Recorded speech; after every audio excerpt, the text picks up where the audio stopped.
Hey guys, happy September.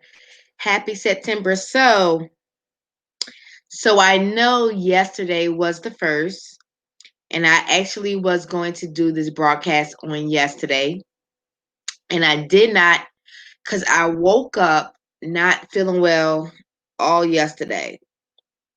I had a terrible headache yesterday, and I just was not feeling my best. So I decided to get some rest. And today I feel much better. And today I'm going to start talking about Alopecia Awareness Month. So today is, I believe, September 2nd. And for those of you who may not know, September is Alopecia Awareness Month. So, alopecia is a technical term that we use that simply means hair loss. So if you losing hair for any reason, known or unknown, it's called alopecia. So your doctor will diagnose you with alopecia. But with that being said, it's not really a diagnosis unless you know what type of alopecia you have. So anybody off the street can say you have alopecia because it's basically what they can see. They see the loss of hair, so therefore you have alopecia. Okay, so one of the reasons that I'm making an awareness for alopecia for this month is because just because someone has no hair at all doesn't mean that they're sick or they're going through chemotherapy or they have some type of cancer or illness. So first of all, we need to be aware of what's going on because you can kind of hurt somebody's feelings, you know, especially dealing with alopecia because it's already a sensitive subject about hair loss, and especially when we dealing with hair loss from women. Men per se, they do have their own way of showing their attachment to their hair, but more so as women because we get related to our hair. Like that's how we are identified a lot of time is by our hair. So, first of all, I want to start with letting you know that there are different types and forms of alopecia. And I'm going to dive more into each of the alopecias throughout throughout the month of September, really diving in on it. But today I'm just going to lay lightly that there are so many different forms and types of alopecia. So if you've seen any of these types of alopecia, you're aware now. Okay, so before I get started with that, I am Letitia B. Fikes, and I am your hair loss practitioner. I am also a licensed cosmetologist in the state of North Carolina. I am also a licensed cosmetology instructor. I am founder and creator of Create Professional Workshops. I am also owner of LaFay's Hair Care Clinic. I am an award-winning stylist and so much more. But today, I want to thank you for watching. And if you're watching here on the replay, thank you for watching as well. Okay, so let's talk about the different types of alopecia. So first, I'm going to say alopecia areata. So when you're dealing with alopecia areata, or I'm not gonna say dealing with, when you see alopecia areata or try to be aware of this type of alopecia, this alopecia actually has a couple of forms because it looks differently depending on which form of areata you have. So the first form I'm gonna tell you about is um just regular alopecia areata. So when you see alopecia areata, they're basically patches of hair that's gone, like a circular patch. It can be anywhere. Um, it can range in any age. Next would be alopecia totalis, which is basically all of the hair that's removed of the hair. I mean, of the head. So the person has no hair on their head at all. So it's all bald. So then you have alopecia as totalis. You have alopecia universalis. So that type of alopecia means they have no hair anywhere on the body. Yes, none at all.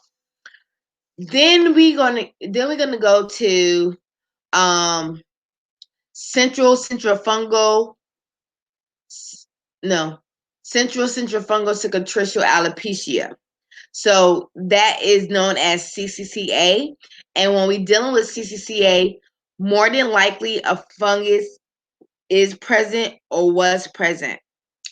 And basically, that is basically hair loss in the center of the head, basically in the crown. Um, you will see some form of scarring. Um, it was noted that this particular scarring does not grow back. Um, but I don't want y'all to get confused with female female pattern baldness, because they kind of look alike. With the female pattern hair loss, um the hair is thin up top, but it's still a few strands up there. It's not like a big old patch missing. You can see the dents of the hair is gone. And the way you can determine this is when you part the hair, you can see like a little Christmas tree form in there, or you can see a wide part. Um Also, the next alopecia is androgenetic alopecia. So androgenetic alopecia, hmm, you would see it in the form of the female hair pattern baldness. Most likely you'll see it coming up in here. In men, it'll start from right here. When we go to that type of hair loss, I always make a reference to like the Jefferson type of hair loss, and that's based off genetics. I feel like okay. Then we have um, telogen effluvium, another type of hair loss, and this can be triggered by stress or anxiety. And with this is just excessive shedding, excessive shedding, and you want to kind of not panic so much, because then you can cause this pattern to reoccur and to reoccur. So that's all that I have for you today.